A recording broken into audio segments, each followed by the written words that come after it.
Good morning guys. Oh yeah.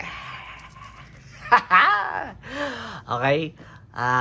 Good morning guys, good afternoon, and good evening kung anong oras man ninyo to pinapanood. So, masaya tayo ngayon kasi meron ng mga nag-i-inquire kasi nga 'di ba? Bago yung Facebook natin kasi na-suspend nga ng Facebook dahil yung dati kong account dahil for selling firearms daw, for selling 3D printed weapon, for violation for selling illegal firearms daw, although airsoft lang yung mga sinesell ko, yun ang na-detect ni Facebook dun sa mga post ko. So paano bang magandang gawin? So parang ang mangyayari ganito na lang, bossing, i-upload ko siya sa YouTube, then ililink ko yung ayan, sabi ng puti ililink ko yung mismong video sa Facebook page ko, at tapos itatag na lang kita. Tingnan natin kung madidetect ng YouTube. Pagka winarningan ako, ang gagawin ko, ililipat ko na lang sa Facebook page ko yung video, okay? Lahat naman ng orders ko pinopost ko sa YouTube, okay? So para lang para lang makita nung ibang buyer, para meron akong proof na legit. Kaya ako nilalagay sa Facebook ko. So sa mga hindi nakakakilala at interesadong umorder, ito po yung pangalan ko sa Facebook, Belmer Luis Pantalunan, ayan, ng Rabbit Frost Airsoft. Tapos yun naman pong page ko is ito naman po yung page ko. Ayan. Yan, Rabbit Frost Airsoft. So, kung mga gustong mag-inquire at magtanong kung anong ang mga available units, wag pong mahiyang magtanong. Mag-message lang po sa Facebook account ko or sa Facebook page ko tungkol sa mga available units at saka pricing, okay? So, unit for shipping tayo. Ito ay kay Bossing wait lang, ang haba ng sinabi ko, excited kasi. Kay Bossing Narzudin Saripada ng Patag, Cagayan de Oro City, Misamis Oriental, okay? So ang kinuha sa atin ni Bossing ay itong ayan, so nakikita nyo naman, ito yung kahon niya, WE na T-Rex High Kappa 5.1, then ang color niya is silver. So open natin yung box. So pagbukas mo, meron siyang owner's manual. Hindi naman yan binabasa ni Bossing at di ko rin yan babasahin. Pakitago na lang po para pagka katagalan, kasi kapag taon nang nakakalipas o hindi, siguro mga ilang taon mo pa ito masisira, ito yung i-scanin mo, tapos para lumabas yung mga diagram ng mismong unit mo, tapos makikita mo yung mga parts doon para alam mo siyang kalasin at alam mo kung alin ang nasira sa kanya, okay? Tapos ito, pagbukas mo, may kasama siyang solid metal magazine. Yan, High Kappa magazine. Tapos ito ay ano to? Screw, pin, and plate. So may kasama na siyang optic plate. Yan. Ito, may kasama siyang pin and screw para sa optic plate. Dito. So kagandahan dito, may sarili na siyang optic plate. So kasya sa kanya, doctor sight, mga red dot. Yan, para teka lang So kagandahan sa may mga plate, yan, katulad nito, hindi mo na kailangang maghanap ng kasi ang mahal ng ganito, yung sa mga high kappa, 2,000. Yung K4U nga ba yun? Nakalimutan ko kung anong brand yun. Basta 2,000 yung plate na ganito na kinakabit sa mga 5.1 high kappa. Kasi nagtanong na ako sa supplier, 2,000. Yung barkada ko kasi gusto niya magkabit ng red dot. Yung red dot, mga ganito po sila, yan. Ito, tulad nito. Ayan o, yun. May red dot siya dyan. Dito, sa lente lang siya lumalabas yung red dot. Ayan. So, kung meron kayong balak umorder, pwede ko kayong kabitan ng red dot. Sa mga optic ready na, ito, ganito siya. Sa mga optic ready na mga unit. Ayan. Yun, no? So, meron na siyang kasamang ganito. Optic ready na siya. Kasi yung mga gantong red dot, ang kadalasang kasama niyang plate, ito. Pang Glock to eh. Ayan. Pang Glock. So, pagka high cap ang kukunin mo, at saka mga ibang unit, naghahanap ka pa ng ganito. Ang mahal ng ganito. Okay? Pero yung mga staccato, optic ready na rin sila, may kasama na silang plate. Yung iba lang wala, yung mga Pit Viper, yan, yung mga Pit Viper, kadalasan ino-order yan dito, yung Costaludus na staccato. Wala silang mga kasamang plate, hahanap pa, ang mahal. So, balik tayo sa unit mo, bossing. So, eto, may kasama siyang plate and screws. Then, eto yung unit. Ayun. One of the best. Oh my God. So, T-Rex high kappa. Skeletonized na trigger. Full metal yung unit. Lower yung, metal yung slide. Metal yung lower frame. Okay. So, polymer yung grip. Tapos, meron na rin siyang metal na ganda ng Magwell, oh. Wow. Tapos, naka-fiber optic sight yung front and rear. Green and orange. Tapos, silver yung barrel with 45 automatic Colt pistol markings. Tapos dito, WE technology. Naka-port siya. Kita yung barrel niya sa loob. Logo, markings ng WE. Yan. Tapos sa metal tong beaver tail safety. Tapos naka-ambidextrous na rin siya na manual safety. So gumagana lang siya pagka nakakasa. Pag inangat mo, hindi mo siya makakalabit. Pag binaba mo, kailangan diinan mo to para makalabit mo siya. Okay? So, working. Tapos, metal din yung hammer niya. Ayun, no? Ang pogi. Maton ang datingan. Yun, no? So, i-test natin yung unit mo, bossing. Tsaka, threaded na rin yung OB niya, yung outer barrel niya. Pwede kang maglagay dito ng suppressor and ang tawag dito? Tracer. Tapos dito, meron na rin siyang under railing for accessory attachment. Yan, pwede kang maglagay ng mga ganito. May mga available akong ganito, mga clone lang, mura lang. Wait lang, try natin kabitan. Sukat lang natin sa kanya kung anong itsura niya pag meron siyang under railing na attachment.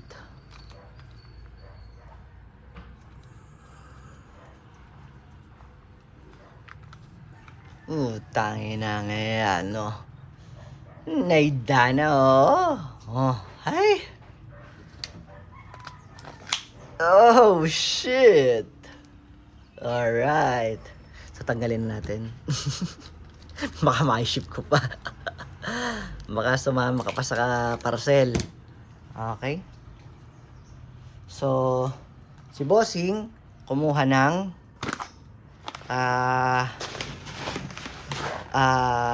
isang BBs for 4,000 shots. 12 kg na gas. Silyado yan, Bossing. Tapos, kuha siya ng silicone oil and BB loader. Yung BB loader, bossing, parang maikli lang ang itsura niya. Ito kasi ganito ang itsura niyan talaga. So pag binukas mo to, tinanggal mo to, ito, hindi mo na to gagamitin. Tapos itong ano na to, pipindutin mo lang yan. Yan, push. Pag push mo, lalabas na to. Okay? nakababa lang siya. So, kumuha si bossing sa atin ng silicone oil or airsoft oil. So, tingnan natin kung paano siya baklasin. So, bossing, bago ka magbaklas, lagi mong tandaan, dapat wala kang magazine. Tapos, ikasa natin. Tsak, tsak. Tapos, ito, itutok natin. Dalawa kasi yan eh. Ito malaki para dito siya, pag yan, ganyan ang nangyayari sa kanya pag wala na siyang bale, pag wala na siyang bibis. Kumakalso itong slide lock dito sa, sa malaking, na yan, notch na yan, pag wala na siyang bibis. Dun mo siya itututok pagkakalasin mo, dun sa mas maliit, sa slide notch na, mas maliit. So, pag kinasa mo, tutok mo yan. Tapos, sa likod, merong bilog na itutulak mo pag magkatapat na sila. Okay, pag umangat na, so makukuha mo na to. Tapos, dire-diretso mo na tong makakalas. So, lubricated naman siya, konti. So, turo ko pa rin kung paano siya lagyan ng kung paano yung basic maintenance, okay? So bossing, dito ka maglalagay ng silicone oil. Nasaan na yung silicone oil ko? Okay, eto. So, dito ka maglalagay, bossing. Yan. Sa mga railings, sa mga, yan, 1, 2, tapos dito, 3, 4. Tapos dito, sa ibabaw, tigko konti lang. Saka mo lalagyan yung hammer ng 1 patak. Okay? Tapos, ibabalik na natin siya. So, dun mo lang din siya padadaanin sa parang 2 ipin na yan. Hindi ko may sentro. Nakatingin ako sa camera. Alright. Tapos, pagka magkapantay na sila, gina rin natin to.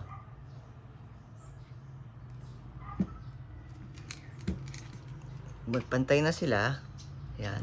Lagi pong maglalagay ng silicone oil kahit sa 1 beses sa 1 buwan. Pag lagi nyong ginagamit. Okay? Kasi bakal to eh. Bakal to. Tsaka ito. Nagkakaskasan siya pag pumuputok. So, para iwasan natin yung pagkapudpud ng or pagkabilis ng lifespan or wear and tear ng unit natin. So, tapat mo ulit doon. Saka mo siya itulak. Yun. Pag pumasok na siya, okay na yun. Saka natin ikalat yung silicone oil. Tapos, punasan lang natin yung mga excess para hindi pangit tingnan. Okay? So, lagyan natin ng bibis yung magazine mo, bossing. So, chrono natin siya, no? Na ako?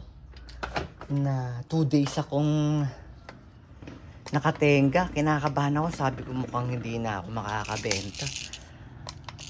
180 days. 6 na buwan ikukulong yung Facebook ko. Hanip na meta yan.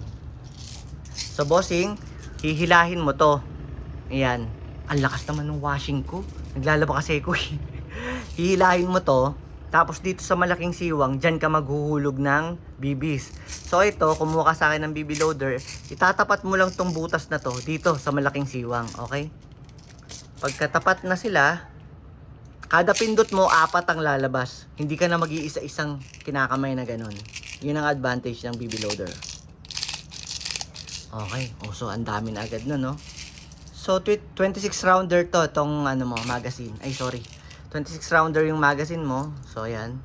Nilagyan ko siya ng, ilan yan? 12 ata. 3 pindot ako eh. So, lagyan natin siya ng gas. So, bossing, paglalagay ng gas, dito ang hawak ng magazine. Nasa baba dapat ang hawak ng magazine. Firm. Okay. Firm dito. Tapos yung gas, pag ganito, nakabaliktad siya. So, upside down. Okay? Dito, nakaganito ang magazine, nakaganito ang gas. Dito mo siya hawakan para hindi dito, para hindi siya nag-shake. Okay? So, pagka magkatapat na yung inlet valve, at saka yung nozzle, ibababa mo lang yung gas.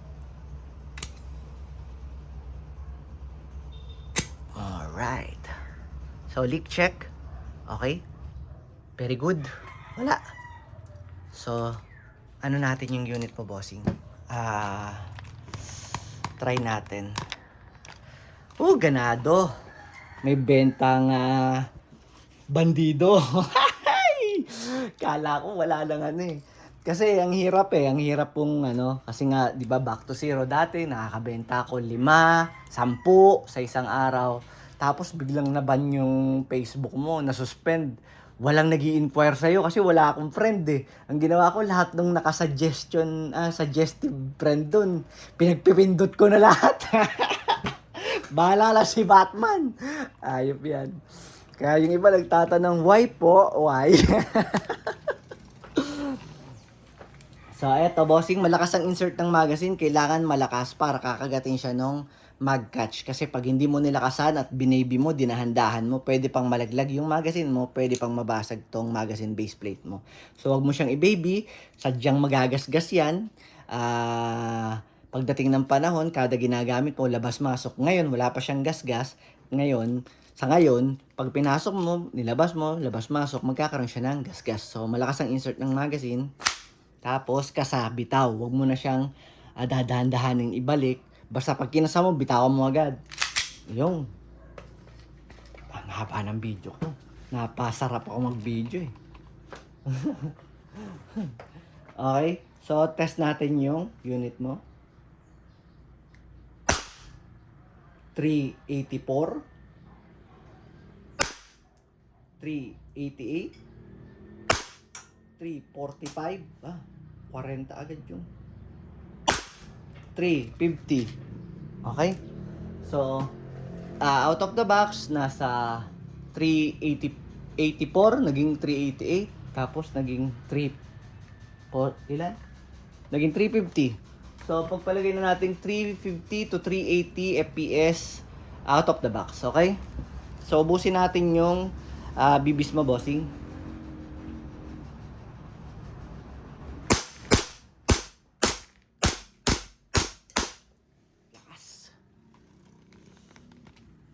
Okay? So, pag wala na siyang bibis, ganito ang magiging itsura niya. Pag naubusan ng bala lagi, release the magazine. Tapos, baba natin yung slide. Mas maganda, ikasam mo. Pag kinasam mo, ibaba mo to. Pwede rin namang, kasi ginagawa ng iba, kanya, pag naubusan ng magazine, naubusan ng bala, ilalabas yung magazine, igaganon nila. Although mas cool yung tingnan, napupudpud po ito. So, eventually, pag napudpud na ito, tsaka ito, hindi na siya sasangat, hindi na siya magkakalsong ganyan. Kaya ang mangyayari, mapupudpud. Pagka napudpud na, hindi na siya sasangat, kaya hindi mo na malalaman kung may bala ka pa o wala, kasi nga hindi na siya sasangat So, mas maganda, hila, baba mo to, then bitaw. Tapos, i-rest natin yung hammer by pressing the trigger. Salamat, bossing. At binigyan mo ulit ako ng pag-asa. Okay? Kasi ikaw ang kauna-unahan ulit na kumuha sa akin sa pagkakagawa ko ng bagong Facebook at saka sa pagkaka-ban nung luma kong account. Thank you!